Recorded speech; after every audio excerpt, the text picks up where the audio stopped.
నాకు కూడా తెలియదు ఇట్లా పిల్లలు చేస్తారని. అది బహుశా టీచర్లు ఎంత క్రెడిటో పిల్లలు మరి సిద్దిపేట నీళ్ళు అట్లాంటిగా తెలియదు. మా పిల్లలు కూడా చాలా పెద్ద స్కూల్ చదివారు, చాలా ఇంటర్నేషనల్ స్కూళ్ళు, ఇక్కడెక్కడ పంపించారు, అక్కడ భగవద్గీత చెప్పారు. కానీ వాళ్ళలో చాలామంది ఎవరిని కూడా భగవద్గీత చదవంగా నేను చూడలేదు. ఆ స్కూల్లో ఎర్లాగా బోధించారు వాళ్ళు. చాలా Telugu sir, Kranti sir, team మొత్తం స్కూల్ టీం మొత్తం కూడా పూర్తి స్థాయి అభినందనలు. చాలా చాలా గ్రేట్ వర్క్ ఇది. చాలామంది కూడా స్ఫూర్తి తీసుకుంటారు. ఈరోజు కొంతమంది మనకంటే ముందు చేస్తుండొచ్చు, ఇప్పుడు చేస్తుండొచ్చు, ఇప్పుడు ఇది కొనసాగుతుంది. కాబట్టి ధైర్యంగా మనం ఎవరికి భయపడాల్సిన అవసరం లేదు. మన ధర్మాన్ని రక్షిస్తేనే మనం రక్షించబడతాం, ఇంకా వేరే ఆప్షన్ లేదు మనకు. It's a war for piece. యుద్ధం కోసం కాదు. యుద్ధం కోసం ప్రపంచ దేశాలు అన్నీ చేసినాయి. యూరోప్ సగం ప్రపంచాన్ని నాశనం చేసింది, అరబ్ దేశాలు సగం ప్రపంచాన్ని నాశనం చేసినాయి. అది ఆక్రమణ కోసం, సంపద కోసం, దోపిడీ కోసం, పెద్దరికం కోసం. కానీ భారతదేశం చేయాల్సిన యుద్ధం శాంతి కోసం. కాబట్టి యుద్ధాయ కృతనిశ్చయ అని చెప్పి శ్రీకృష్ణుడు చెప్పాడు. బహుశా 27th chapter Shloka and 22nd chapter అయితే అంతే కదా, 37 2nd చాప్టర్ 37 శ్లోక. అంటే యుద్ధం చేయమన్నాడు. అర్జున్ దేనికోసం యుద్ధం చేయమన్నాడు? ధర్మాన్ని నిలబెట్టడం కోసం యుద్ధం చేయమన్నాడు కృష్ణుడు, వేరే రకంగా కాదు. కాబట్టి భారతదేశం ధర్మాన్ని నిలబెట్టుకోవాలి. ఈ ధర్మం పోతే, ఈ దేశం పోతే మనకు రక్షణ లేదు. దీన్ని కరెక్ట్ వర్ణించాలంటే నాలాంటి అల్పుడు చేయలేడు, అది రాకా గారు చేయగలుగుతారు. చాలామంది అనుకుంటారు స్వామీజీలు చాలా గొప్పవాళ్ళు, చాలా గౌరవం ఉంది. కానీ కాషాయం వెయ్యని స్వామీజీ వారు, యోగి కాని యోగి, నిజంగా భగవద్గీత నిష్కామ కర్మయోగి. కృష్ణుడు చెప్పినటువంటి నిజమైన ప్రజ్ఞుడు. మనస వాచ కర్మ సంపూర్ణంగా దేశానికి సమర్పణ చేసిన వ్యక్తులు కొద్దిమంది దేశంలో ఉంటే వారు రాకా గారి పేరు డెఫినెట్గా వారి దాంట్లో ఉంటుంది. వారు ఋషితుల్యులు. మీరు సామాన్యంగా కనబడచ్చు, పాత బట్టలు వేసుకొని చిన్నగా సన్నగా కనిపించుండొచ్చు, కానీ వారు ఒక మహానుభావుడు. కాబట్టి రాకా గారు కనిపిస్తే మీరు చాలా సామాన్యంగా కనిపిస్తున్నారు. కానీ అనేక లక్షలాది మంది చేయలేనిటువంటి ప్రచారాన్ని, ధర్మ ప్రచారాన్ని, జాతీయ భావజాన్ని ఒక్క రాకా సుధాకర్ ఒంటరిగా యూట్యూబ్ ద్వారా చేశారు. సామాన్యమైన విషయం కాదు అది. కోట్ల కొద్ది ఫండింగ్ చేయలేని సంస్థలు ఒక్కరు చేశారు అది. మన అందరు ఒకసారి స్టాండింగ్ చేసి నిల్చొని అందరూ రాకా గారికి నిజంగా మన నివాళులు అర్పిద్దాం. మన యొక్క కృతజ్ఞత, మన యొక్క అభిమానము, మన యొక్క అభిమానం జీవితం. సో రాకా గారిని మాట్లాడాల్సి కోరుతున్నాను. ధన్యవాద్. భారత్ మాతాకి జై. భారత్ మాతాకి జై.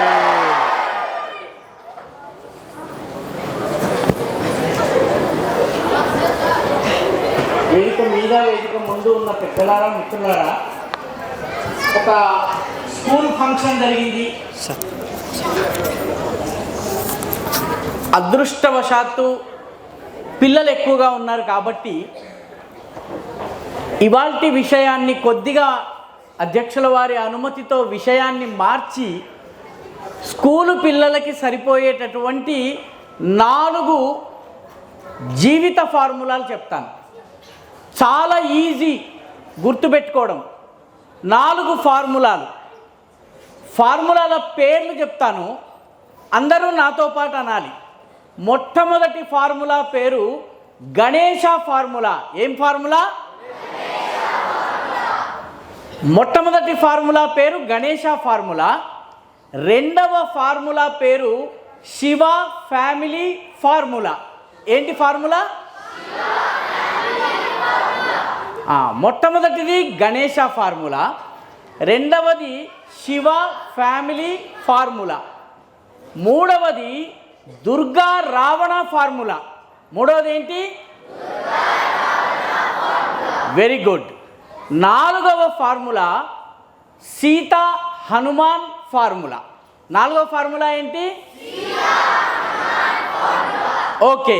మొట్టమొదటి ఫార్ములా ఏంటి? Very good. రెండవ ఫార్ములా,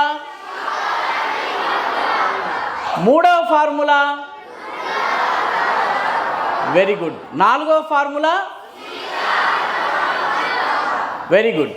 ఈ 4 ఫార్ములాల్లో మొట్టమొదటి ఫార్ములా గణేశ ఫార్ములా మీకోసము. ఎవరి కోసము? ఇండివిజువల్, నా కోసము. ఇక్కడ ఉన్నటువంటి ప్రతి స్టూడెంట్, పిన్న పెద్ద అందరికీ వాళ్ళ కోసము. రెండవ ఫ్యామిలీ ఉంది, శివ ఫ్యామిలీ ఫార్ములా ఏదైతే ఉందో ఇది మన ఫ్యామిలీ కోసం. మూడవ ఫార్ములా ఏదైతే ఉందో, మూడవ ఫార్ములా ఏంటి? దుర్గా రావణ ఫార్ములా ఏంటంటే, మనము సమాజం కోసం పనిచేసేటప్పుడు స్కూళ్ళల్లో, ఆఫీసుల్లో, హాస్పిటల్స్లో, రకరకాలుగా వ్యాపారాల్లో పనిచేసేటప్పుడు మనకి పనికొచ్చే ఫార్ములా. నాలుగవ ఫార్ములా ఏదైతే ఉందో ఇది మళ్ళీ ఇండివిజువల్ ఫార్ములా, వ్యక్తిగత ఫార్ములా. సో మొట్టమొదటి ఫార్ములా గణేశ ఫార్ములా. ఒక్కసారి అందరూ ఒక్క నిమిషం కళ్ళు మూసుకుని గణేశుడి విగ్రహాన్ని తలుచుకోండి. గణేశుడి విగ్రహం ఎలా ఉంటుంది? తొండం ఉంటుంది, 2 దంతాలు ఉంటాయి, చిన్న కళ్ళు ఉంటాయి, పెద్ద చెవులు ఉంటాయి, పెద్ద పొట్ట ఉంటుంది. ఆయన ఒక చేతిలో లడ్డు ఉంటుంది, ఇంకొక చేతిలో అంకుశం ఉంటుంది. ఆ తరువాత ఆయనకు ఒక వాహనం ఉంటుంది. వాహనం ఎవరు? Very good, very good. కాబట్టి ఈ గణేశుడి విగ్రహం మనకి చెప్పేది ఏమిటి? మొట్టమొదట గణేశుడి కళ్ళు చిన్నగా ఉంటాయి. చిన్న కళ్ళు దేనికోసము? దేనినైనా చాలా జాగ్రత్తగా పరిశీలించాలంటే, చాలా క్లోజ్గా అబ్జర్వ్ చేయాలంటే మన కళ్ళు చిన్నవవుతాయి. ఆశ్చర్యం వచ్చినప్పుడు కళ్ళు పెద్దవవుతాయి. ఏదన్నా విషయాన్ని జాగ్రత్తగా చదవాలన్నట్లయితే కళ్ళు దగ్గరికి చేసుకుని చికిలించి చూస్తాం దాన్ని. కాబట్టి వినాయకుడికి చిన్న కళ్ళు ఎందుకున్నాయంటే అన్ని వస్తువుల్ని జాగ్రత్తగా పరిశీలించడం కోసము. మనందరం కూడా విద్యార్థులు కావచ్చు, ఉపాధ్యాయులు కావచ్చు, ఉద్యోగులు కావచ్చు, వ్యాపారులు కావచ్చు, ఇంకేదన్నా పని చేసేవాళ్ళు కావచ్చును, మనందరికీ కూడా నిశితమైన పరిశీలన జ్ఞానం ఉండాలి. Close and keen observation, observing everything around us, ఇది జరగాలి. రెండవది, చెవులు పెద్దగా ఉన్నాయి వినాయకుడికి. ఎందుకున్నాయంటే ఎక్కడెక్కడి నుంచి అన్ని విషయాలు సేకరించాలి. ఎందుకంటే జ్ఞానాన్ని సేకరించాలంటే జ్ఞానాన్ని మనము వినడం ద్వారా సేకరిస్తాం. అందుకనే జ్ఞానానికి ఒక పేరుంది. ఆ పేరేంటంటే శృతము. శృతము అంటే చెవుల ద్వారా విని నేర్చుకునేదే జ్ఞానము. మన టీచర్లు మనకి పాఠాలు చెప్తూ ఉంటారు, విని నేర్చుకుంటాం కాబట్టి మనకి శృతమవుది. ఇందాక ప్రార్థన చెప్పారు, ఆర్ఎస్ఎస్ ప్రార్థనలో కూడాను శృతం చైవ యత్కంఠ కాకీర్ణ మార్గం అనే మాట ఉంది. శృతము అంటే జ్ఞానము. ఈ కష్టాల దారిలో నడవడం కోసము నాకు జ్ఞానం కావాలి అన్నారు. కాబట్టి వినాయకుడి పెద్ద చెవులు ఏమని చెప్తున్నాయంటే, ఇక్కడున్న విద్యార్థులందరూ కూడాను అన్ని విషయాలు, మంచి విషయాలు నేర్చుకోవాలి అని చెప్తున్నాయి. మూడవది, వినాయకుడికి దంతం ఉంది. దంతం ఎందుకుంది? ఎవరన్నా దాడి చేయడానికి వచ్చినా, ఎవరన్నా బెదిరించడానికి వచ్చినా, భయపెట్టడానికి వచ్చినా కూడాను, చూడు నాకు ఇంత పెద్ద దంతం ఉంది, జాగ్రత్త అని చెప్పడం కోసము, సాహసం కోసం, ధైర్యం కోసం. ఇందాక మనం చెప్పినటువంటి నమస్తే సదావత్సలేలో కూడా అజేయాంచ విశ్వస్య దేహీశ శక్తిమని చెప్పాము. అంటే యావత్ ప్రపంచము నా మీద యుద్ధం చేయడానికి వచ్చినా కూడాను దాన్ని తట్టుకుని నిలవగలిగే శక్తి కావాలి. అదే మనము ఈ ఏనుగు యొక్క దంతం చెప్తుంది. ఒక దంతం విరిగి ఉందంటే, నేను పొడిస్తే దంతం విరిగింది, ఒకడు చచ్చిపోయాడు, వాడి పేరు ఫలానా రాక్షసుడు అని చెప్పేందుకు దంతాలన్నమాట.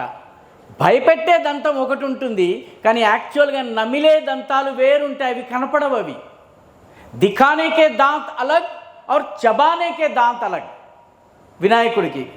కాబట్టి మనము కూడాను భయపెట్టవలసిన చోట బలాన్ని ప్రదర్శించాల్సిన చోట బలాన్ని ప్రదర్శించాలి. అట్లాగా వినాయకుడికి పెద్ద పొట్ట ఉంటుంది. ఎందుకు పెద్ద పొట్ట ఉంటుంది? అన్ని విన్న విషయాలన్నీ పొట్టలో దాచుకోవాలి. విన్నవన్నీ అందరికీ చెప్పకూడదు.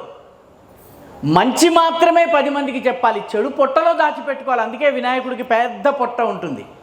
చెడ్డ విషయాలు, రే వాడు ఏం చేశాడో తెలుసా నిన్న అని మనం చెడ్డ మాట చెప్తాం. చెడ్డ మాటల్ని ఎక్కువ ప్రచారం చేస్తాము. మంచి మాటల్ని మాత్రమే ప్రచారం చేయాలి. కాబట్టి మనకి చెడ్డ మాటల్ని, చెడు అంతా కూడా దాచుకోవడానికి ఆ పెద్ద పొట్ట. నేను చెడుని దాచుకుంటాను, సమాజానికి మంచినిస్తాను. వినాయకుడికి ఒక తొండం ఉంటుంది. ఎందుకు తొండం ఉంటుంది? తొండం అనేది దూరంగా ఉన్న వస్తువుని పట్టుకుని తీసుకోవడం కోసము. కాబట్టి నాకు నాలెడ్జ్ రావాలి, జ్ఞానం రావాలి, మంచి గుణాలు రావాలి రామకృష్ణ మఠానికి వెళ్ళి నేర్చుకుంటాను, ఆర్ఎస్ఎస్కి వెళ్ళి నేర్చుకుంటాను, మంచి సంస్కృతాన్ని బోధించే టీచర్ దగ్గరికి వెళ్తాను, లేకపోతే ఇంకొకళ్ళ దగ్గరికి వెళ్తాను, లైబ్రరీ ఉంది లైబ్రరీకి వెళ్తాను. ఇట్లాగా అవుట్ రీచ్ ఉండాలన్నమాట. ఇంత పెద్ద వినాయకుడి ఒక చేతిలో లడ్డు ఉంది, మంచి పని చేసే వాళ్ళని ప్రోత్సహించాలి. అంకుశం ఉంది, చెడు పని చేసే వాళ్ళని దండించి నియంత్రించి దారిలోకి తీసుకుని రావాలి. Not kill but correct them and bring them to the righteous path. ఈ మూడు ఇవన్నీ అయిన తర్వాత వినాయకుడిని చూస్తే మనకు ఒక ఆశ్చర్యం కలుగుతుంది. అంత పెద్ద పొట్ట, అంత పెద్ద చెవులు అన్నీ ఉన్న వినాయకుడికి చాలా చిన్న వాహనము ఎలుక ఉంటుంది.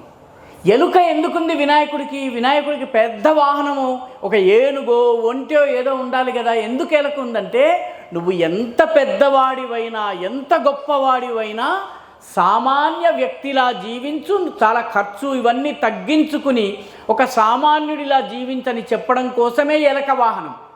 ఈరోజు మన సమస్యలన్నీ ఎక్కడొస్తున్నాయంటే, నాకు వచ్చేది 100 రూపాయలు, నా ఖర్చు 1000 రూపాయలు.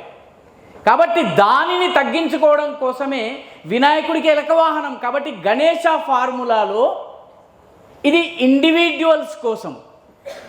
రెండవ ఫార్ములా, మొట్టమొదటి ఫార్ములా అయిపోయింది, రెండవ ఫార్ములా ఏంటి? Yes, your memory is phenomenal, very good, awesome. Shiva family ఫార్ములాలో ఒకసారి శివుడి ఫ్యామిలీ ఎప్పుడన్నా ఫోటోలు చూసారా? ఎవరెవరు ఉంటారు? శివుడు ఉంటాడు, పార్వతి ఉంటుంది, గణేశుడు ఉంటాడు, కార్తికేయుడు ఉంటాడు, కుమారస్వామి ఉంటాడు. ఇవి కాకుండా కూడా కొన్ని ఉంటాయి. ఇంకేముంటాయి ఎవరన్నా చెప్పగలరా? ఒక్కరు లేచి చెప్పండి, నువ్వు లేచి చెప్పు. నంది ఉంటుంది, వెరీ గుడ్. ఇంకా నెమలి ఉంటుంది, ఇంకా నువ్వు చెప్పు. స్నేక్ ఉంటుంది, పాము ఉంటుంది, వెరీ గుడ్. ఇంకా నువ్వు చెప్పు. గంగ ఉంటుంది. గంగ శివుడి ఫ్యామిలీలో రాదులే, చెప్పు. ఎలుక ఉంటుంది, వెరీ గుడ్, చాలా మంచి మాట చెప్పారు. ఓకే, కూర్చోండి. శివుడి ఫ్యామిలీ చూస్తే మనకు ఒక ఆశ్చర్యం కనిపిస్తుంది. శివుడి ఫ్యామిలీలో ఎవ్వరికీ కూడాను ఒకళ్ళకొకళ్ళకి లింక్ ఉండదండి. శివుడేమో వాళ్ళంతా భస్మం పూసుకుంటాడు. అరే మంచి చొక్కా ప్యాంట్ వేసుకోవయ్యా అంటే, లేదు లేదు నాకేమీ వద్దు అని ఒక ఏనుగు చర్మాన్ని కప్పుకుంటాడు.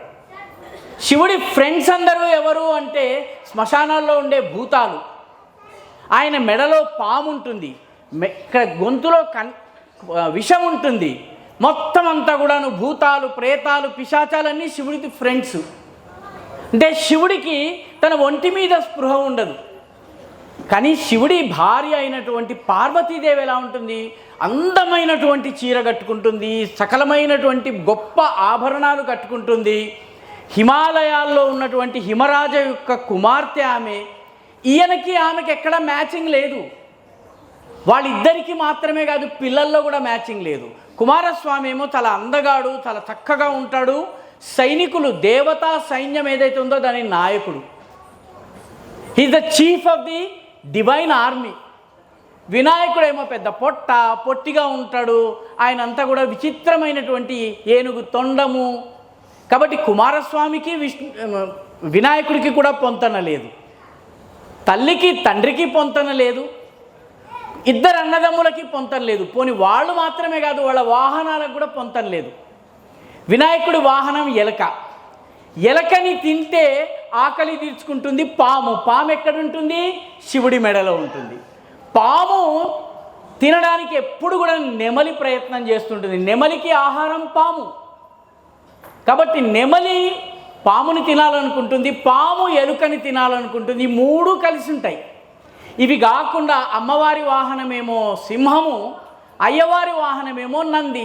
నందిని తినడమే అంటే ఎద్దుని తినడము పులి యొక్క పని, సింహం యొక్క పని. కాబట్టి ఎక్కడ పొంతన లేదు. పార్వతికి శివుడికి పొంతన లేదు, వినాయకుడికి కుమారస్వామికి పొంతన లేదు, వాళ్ళ వాహనాలకి పొంతన లేదు. కానీ వీళ్ళందరూ కలిసిమెలిసి జీవిస్తారు. వీళ్ళందరూ ఎందుకు కలిసిమెలిసి జీవిస్తారంటే, వీళ్ళందరికీ ఒకరి పట్ల ఒకరి మీద ప్రేమ ఉంది. వీళ్ళందరికీ ఒకరి పట్ల ఒకరి మీద వాత్సల్యం ఉంది. నీలో ఉన్నటువంటి లోపాలతో సహా నిన్ను నేను ప్రేమిస్తాను, నీలో ఉన్నటువంటి తప్పిదాలతో సహా నిన్ను నేను ప్రేమిస్తాను. ఈ రకమైనటువంటి అవ్యాజమైనటువంటి ప్రేమ ఉంది కాబట్టే ఈ ఫ్యామిలీ నిలబడింది. కాబట్టి మన ఫ్యామిలీలో కూడాను మన అమ్మ అంటుంది సెల్ ఫోన్ పక్కన పెట్టి చదువు అంటుంది. నాన్నగారు ఎవరో ఫ్రెండ్స్ వస్తారు, కూర్చుని మాట్లాడుతూ ఉంటారు. ఒక తమ్ముడికి క్రికెట్ ఇష్టము, ఇంకో తమ్ముడికి చెస్ ఇష్టము. మనలో కూడా పొంతనుండదు. ఒకడికి విరాట్ కోహ్లీ ఇష్టమైతే ఒకడికి రోహిత్ శర్మ ఇష్టము, ఒకడికి పవన్ కళ్యాణ్ ఇష్టమైతే ఇంకొకటి ఇష్టం. మనలో కూడాను పొంతన ఉండదు. కానీ ఇవన్నీ ఉన్నప్పటికీ కూడాను మనము కలిసి ఒక కుటుంబంలా జీవించాలి. తల్లి, తండ్రి, కొడుకు, కూతురు, అన్న, తమ్ముడు, మామ, అత్త, వీళ్ళందరూ కూడా మనం ఒక కుటుంబము.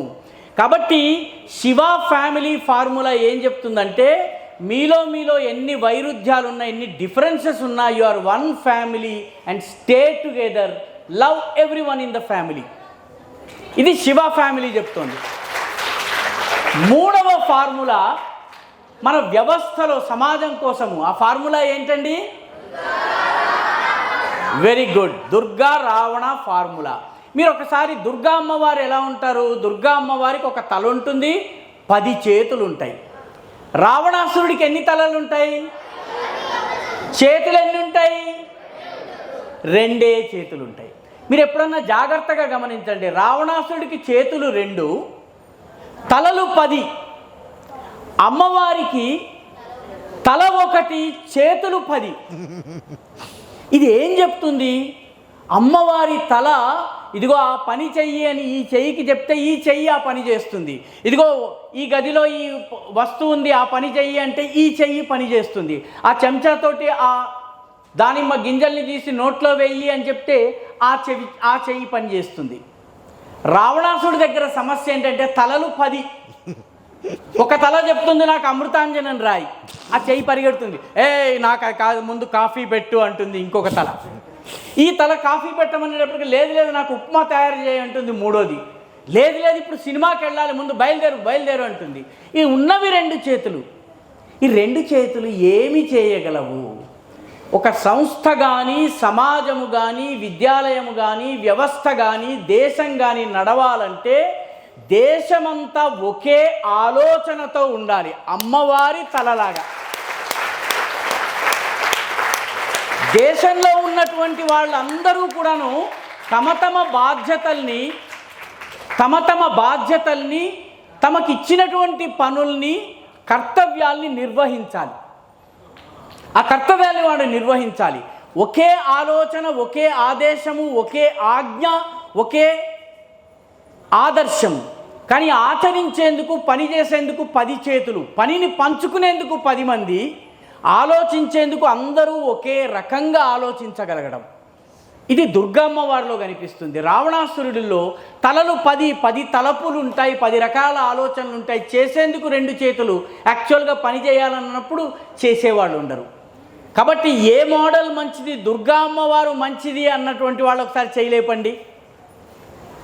అచ్చా, చేయించండి. రావణాసురుడి మోడల్ మంచిది అనేవాళ్ళు ఒక్కళ్ళు చేయలేపండి. ఎవ్వరూ లేపరు. కాబట్టి ఈ దుర్గా రావణ ఫార్ములా మనకి చెప్పేది ఏంటంటే సంస్థలు కానీ, సంఘటనలు కానీ, లేకపోతే వ్యవస్థలు కానీ నడవాలంటే ఆలోచన ఒకటిగా ఉండాలి, ఐకమత్యం ఉండాలి. వీటితో పాటు పనిచేసేందుకు 10 మంది కలిసి రావాలి. ఇది జరిగినప్పుడు మాత్రమే సంస్థ కానీ, సమాజం కానీ విజయం సాధిస్తుంది. ఇది 3వ ఫార్ములా. 4వ ఫార్ములా, అదేం ఫార్ములా? ఓకే, ఇప్పుడు మొట్టమొదటి ఫార్ములా పేరు చెప్పండి. 3వ ఫార్ములా చెప్పండి. 2వ ఫార్ములా, 4వ formula. Okay, Sita Hanuman formula. ఈ సీతా హనుమాన్ ఫార్ములా చాలా ఇంపార్టెంట్ అండి, మనందరి జీవితాలకి చాలా ముఖ్యమైనటువంటిది. ఎందుకంటే మనమందరికీ రాముడి కథ తెలుసు, రామాయణం తెలుసు. రామాయణంలో అందరికన్నా బలవంతుడైనటువంటి వాడు ఎవరంటే ఆంజనేయుడు, హనుమంతుడు. అందుకే మనం ఏమన్నాము? నాసై రోగహరై సబపీడ జపత నిరంతర హనుమత వీర అన్నాము. హనుమంతుడి పేరు తెలిస్తే భూత పిశాచ నికట నహి ఆవయ్ అన్నాం ఇందాక హనుమాన్ చాలీసాలో. భూతాలు పిశాచాలు దగ్గరికి రావు హనుమంతుడి పేరు. అతులిత బలధామం స్వర్ణ శైలాభదేహం అన్నాం హనుమంతుడిని. అంత బలవంతుడు హనుమంతుడు. ఎంత శక్తిమంతురాలు సీతమ్మవారు. సీతమ్మవారు ఏకంగా దేవత, ఆమె రాముల వారి పత్ని. కానీ సీతా అమ్మవారు అందరికన్నా శక్తిమంతులు, హనుమంతుడు అందరికన్నా బలవంతుడు. ఇంత బలవంతుడైనటువంటి హనుమంతుడికి, ఇంత శక్తివంతురాలైనటువంటి సీతా అమ్మవారికి కూడాను బలహీన క్షణం వచ్చినప్పుడు, మానసిక దౌర్బల్యం వచ్చినప్పుడు ఇద్దరు కూడా ఆత్మహత్య చేసుకోవాలనుకున్నారు. హనుమంతుడు ఆత్మహత్య చేసుకోవాలనుకున్నాడు. ఎప్పుడు ఆత్మహత్య చేసుకోవాలనుకున్నాడు? రాముడు పంపించాడు, సీతమ్మవారిని వెతకమన్నాడు. సీతమ్మవారిని వెతికాడు, అశోక్ మొత్తం అంతా కూడా వెతికాడు, ఎక్కడా సీతమ్మవారు దొరకలేదు. రావణాసురుడు అంతఃపురంలో వెతికాడు, సీతమ్మవారు దొరకలేదు. ఇంకా తిరిగి వెళ్ళి నేను రామా నాకు సీత దొరకలేదని చెప్తే రాముడు చనిపోతాడు. రాముడు చనిపోవడం చూసి లక్ష్మణుడు చనిపోతాడు. లక్ష్మణుడు చనిపోవడం చూసి సుగ్రీవుడు చనిపోతాడు. సుగ్రీవుడు చనిపోవడం చూసి మొత్తం వానరసేన చనిపోతుంది. వానరసేన చనిపోవడం చూసి ఆ వార్త తెలిసినటువంటి అయోధ్యలో ఉన్నటువంటి భరతుడు, అయోధ్య వాసులు, ప్రజలందరూ చనిపోతారు. ఇంతమంది చనిపోవడం కన్నా నేను చనిపోవడం మేలు అని ఆంజనేయ స్వామి అగ్ని ప్రవేశం చేయాలనుకుంటాడు. అంటే నిప్పుల్లో దుంకాలనుకుంటాడు. మోస్ట్ పవర్ఫుల్ మ్యాన్ హనుమంతుడు, కానీ ఆయన కూడా ఆత్మహత్య చేసుకోవాలనుకున్నాడు. మోస్ట్ పవర్ఫుల్ ఉమెన్ సీతమ్మవారు కూడా ఆత్మహత్య చేసుకోవాలనుకుంది. ఎప్పుడు? రావణాసురుడు భయపెట్టిస్తున్నాడు, బెదిరిస్తున్నాడు, రాక్షస వనితలు ఏడిపిస్తున్నారు. ఎక్కడ రాముడు తెలియదు, నేను ఉన్నానో లేదో రాముడికి తెలియదు, అక్కడ అసలు రాముడు నా గురించి వెతుకుతున్నాడో లేదో తెలియదు. ఏమిటి బ్రతుకు, నేను వచ్చేసేసి అడవిలో ఇలా పడున్నాను, ఏమిటి ఈ బ్రతుకు? బ్రతికే కన్నా రావణాసురుడి చేతిలో నాశనం అయ్యే కన్నా చనిపోవడం మేలు అనుకుంది సీతమ్మవారు.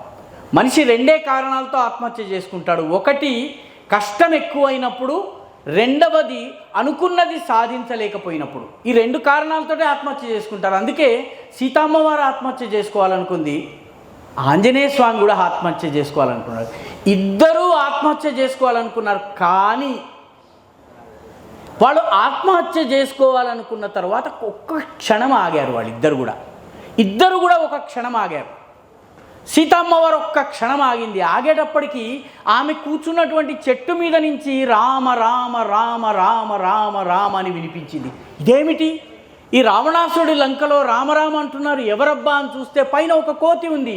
రామ రామ రామ రామ. కోతి ముందుకు దుంకింది, రాముడి కథంతా చెప్పింది. అమ్మా నీకోసం రాముడు వెతుకుతున్నాడని చెప్పింది. సీతమ్మవారు ఒక్క క్షణం ఆగడం వల్ల సీతమ్మవారి జీవితంలో రావణాసురుడి వధ జరిగింది, రాముడితో కలయిక జరిగింది, మళ్ళీ రామ పట్టాభిషేకం జరిగింది, రాజ్యము ఆమె వెళ్ళింది. హనుమంతుడు కూడా అగ్ని ప్రవేశం చేసే ముందు ఒక్క క్షణం ఆగాడు. ఆగేటప్పటికీ తాను దాగున్నటువంటి చెట్టు నుంచి కింద ఒక ఆమె ఏడుస్తూ రామ రామ రామ రామ అని ఏడుస్తోంది. ఎవరా ఏడ్చావిడ? సీతమ్మవారు. సీతమ్మవారు ఏడ్చేటప్పటికి ఎవరు ఇక్కడ రామ రామ అంటున్నారు అని చెప్పి ఆమె కిందకు దూకింది. కిందకు చూస్తే సీతమ్మవారు. కాబట్టి ఈ సీతా హనుమాన్ చెప్పే ఫార్ములా ఏంటంటే, ఒక్క క్షణము ఎప్పుడన్నా మనకి నిరాశ నిండిపోయి ఇంకా ఈ జీవితం లాభం లేదు, ఈ బతుకు లాభం లేదని అనిపించినప్పుడు ఒక్క క్షణం ఆగండి. ఒక్క క్షణం ఆగిన తర్వాత ఏం జరిగింది? సీతమ్మవారి జీవితం లోయెస్ట్ పాయింట్కి వచ్చింది. లోయెస్ట్ పాయింట్ నుంచి ఆ తరువాత ఆమె ఒక్క క్షణం ఆగిన తర్వాత అది హయ్యెస్ట్ పాయింట్కి వెళ్ళింది. ఆంజనేయ స్వామికి జీవితంలోని లోయెస్ట్ పాయింట్ ఆత్మహత్య చేసుకోవాలనుకున్నాడు. అక్కడ కొంచెం ఆగేటప్పటికి హయ్యెస్ట్ పాయింట్కి వెళ్ళాడు. లంకని మొత్తం కాల్చేసేసాడు. రావణాసుడికి గుణపాఠం చెప్పాడు. రాముడి దగ్గరికి వెళ్ళి ఇదిగో సీతమ్మవారి ఇక్కడ ఉందని చెప్పాడు. కాబట్టి the lowest point of your life may well be the starting point to reach the highest point of your life. Wait for some time. ఒక్క క్షణం ఆగాడు హనుమంతుడు, ఒక్క క్షణం ఆగింది సీత. 10th ఫెయిల్ అయ్యాను, జై కోమటి చెరువు.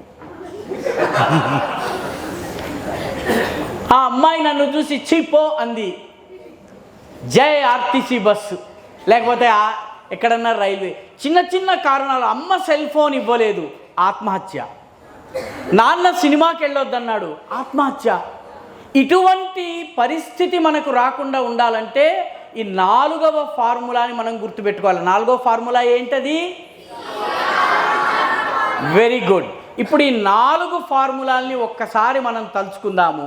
ఈ 4 ఫార్ములాల్ని మనం ఎప్పుడైతే కాపాడుకుంటామో, మన జీవితాల్లో పాటిస్తామో, ఆచరిస్తామో, అన్ని క్షణాల్లో గణేశ ఫార్ములా ద్వారా వ్యక్తిగత జీవితాన్ని, శివ ఫ్యామిలీ ఫార్ములా ద్వారా మన కుటుంబాలను, అదేవిధంగా సమాజాన్ని దుర్గా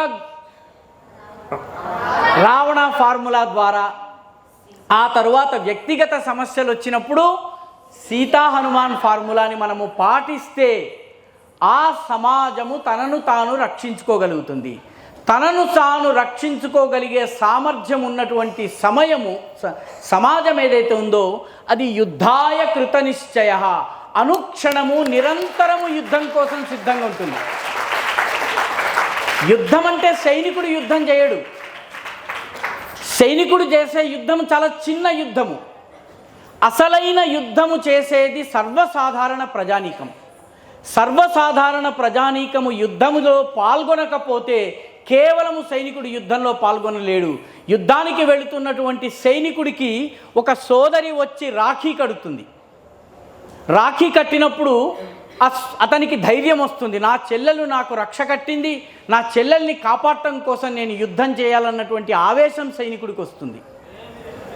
అంతేగాని నువ్వు యుద్ధం చేస్తూ ఉండు, నేను పాకిస్తాన్తో క్రికెట్ మ్యాచ్ ఆడతాను, పాకిస్తాన్తో క్రికెట్ మ్యాచ్ చూస్తాను, నువ్వు యుద్ధం చేస్తుండు, స్వదేశీ కావాలి, కానీ నేను అమెరికన్ వస్తువుల్ని పెంచుకుంటాను, వాటినే ఇంట్లో ఉంచుకుంటాను.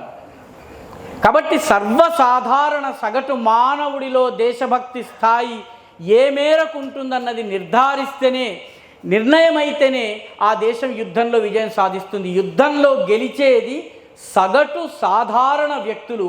మీరందరూ స్కూల్ పిల్లలు ఇక్కడ ఉన్నారు కాబట్టి ఒక 2 స్కూల్ పిల్లల కథలు చెప్పి నేను ముగిస్తా.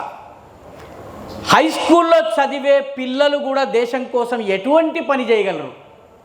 ఒక పిల్లవాడు కాశ్మీర్కి చెందిన పిల్లవాడు, ఒక పిల్లవాడు బెంగాల్కి చెందినవాడు. కాశ్మీర్కి చెందినటువంటి పిల్లవాడి పేరు మీర్ మక్బూల్ షేర్వానీ.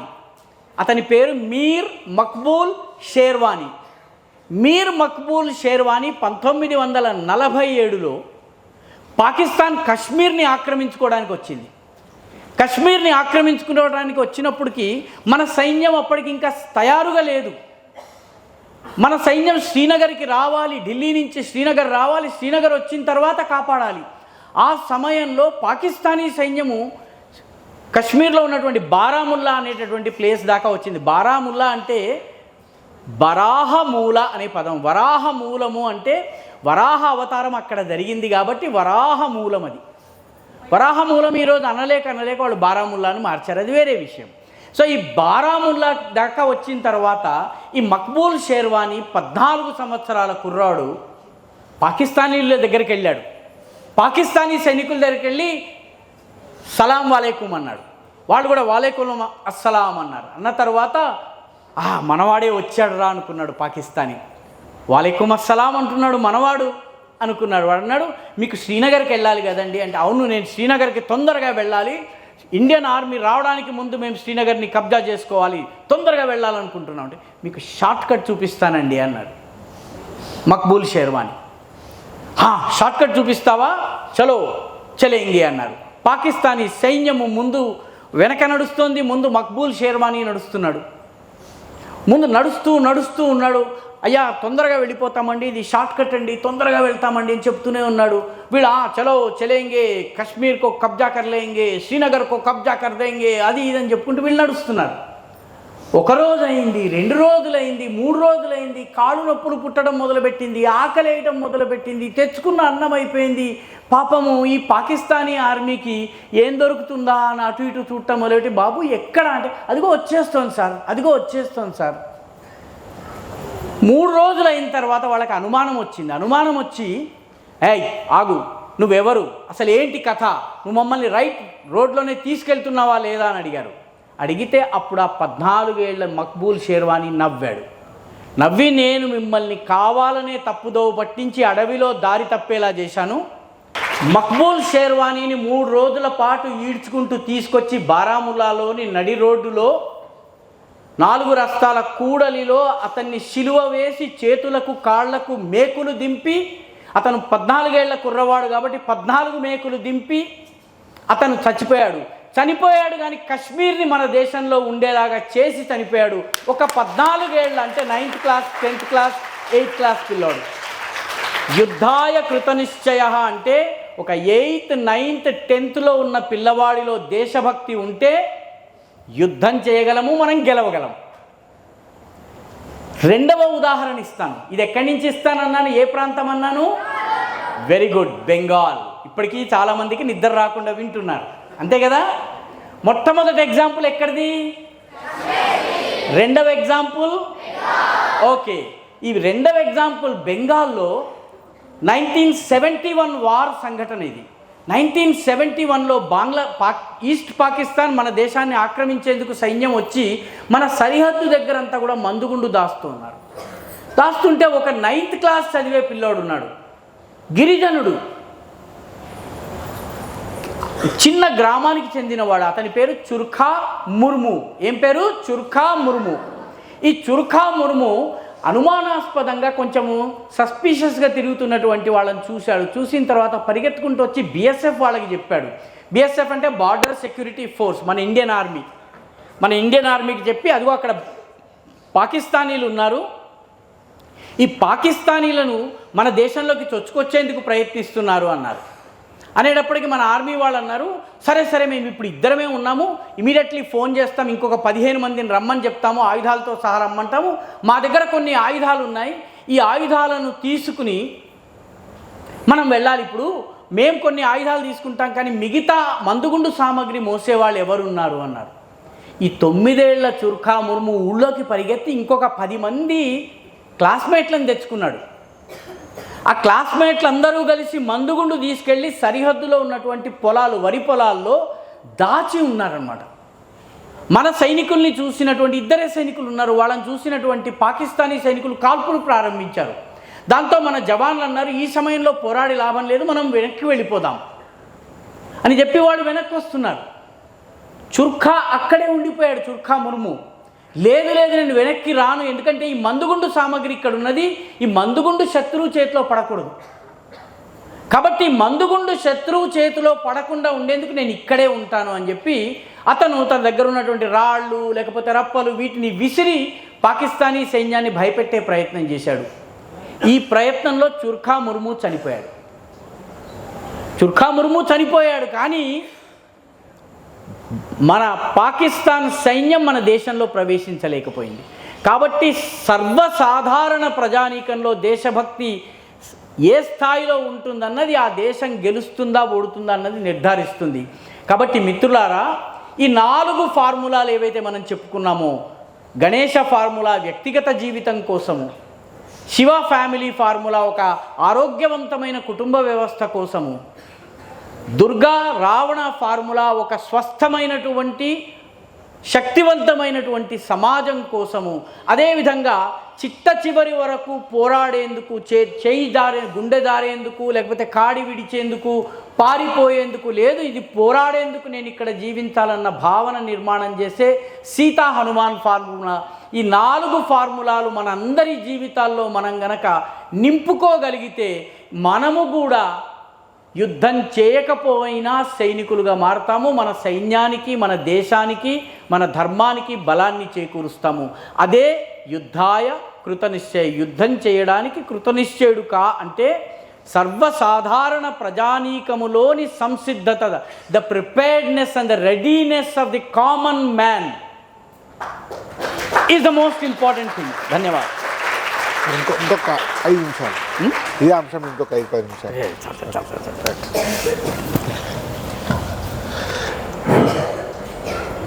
యాక్చువల్ పిల్లలు ఎక్కువ మంది ఉన్నారని దృష్టి చేసి వారు కొంచెం టాపిక్ చేంజ్ చేసి ఇంకా గంభీరమైన పిల్లలు కదా. ఎందుకంటే మనము చాలామంది మధ్య వయస్సులో కొంచెం ఇంకా వయసు పెరుగుతున్న వ్యక్తులను సాధించేది తక్కువ. స్వామి వివేకానంద అన్నట్టు, అబ్దుల్ కలాం అన్నట్టు పిల్లలు యువకులు వాళ్ళు నేర్చుకుంటే ఎక్కువ ప్రయోజనం ఉంటుంది. కాబట్టి వారి పిల్లల్లో మస్తిష్కాల్లో డెఫినెట్గా గుర్తుపెట్టుకుంటారు అందరూ, గుర్తుపెట్టుకుంటారా స్టూడెంట్స్ అందరూ? గుర్తుందా? కానీ నిజంగా నాకు ఆశ్చర్యం అనిపిస్తుంది, ఎంత మెమరీ ఉంది. నాకు 4 ఫార్ములా గురించి చెప్పమంటే మా పెద్దవాళ్ళలో దాదాపు ఎవరు చెప్పరు. వారు చెప్పిన 4 ఫార్ములా నేనైతే చెప్పలేను. బట్ టక్క టక్క టక్క టక్క పిల్లలు బహుశా ఆ జనరేషన్ వచ్చినా కొద్ది వారి మెమరీ పెరుగుతుంది. బహుశా దేశం ప్రపంచమంతా పరిణామం ఉండొచ్చు. బట్ చాలా ఆశ వీళ్ళకు రెగ్యులర్గా ఇట్లాంటి కార్యక్రమాలు నిర్వహిస్తే బాగుంటుందని కోరుతున్నాను. ముఖ్యంగా డాక్టర్ గారు వచ్చినందుకు, తర్వాత సుస్మిత్ డాక్టర్ గారు వచ్చారు, పిల్లలు మంచి కార్యక్రమాలు చేశారు. రాకా గారు వారి సమయాన్ని వెచ్చించి చాలాసేపు వెయిట్ చేయించి ఇచ్చారు వారిని ఇక్కడ చాలాసేపు. సో వారి క్లుప్తంగానే అద్భుతాన్ని ప్రసంగం చేశారు. అందరికీ కూడా ధన్యవాదాలు.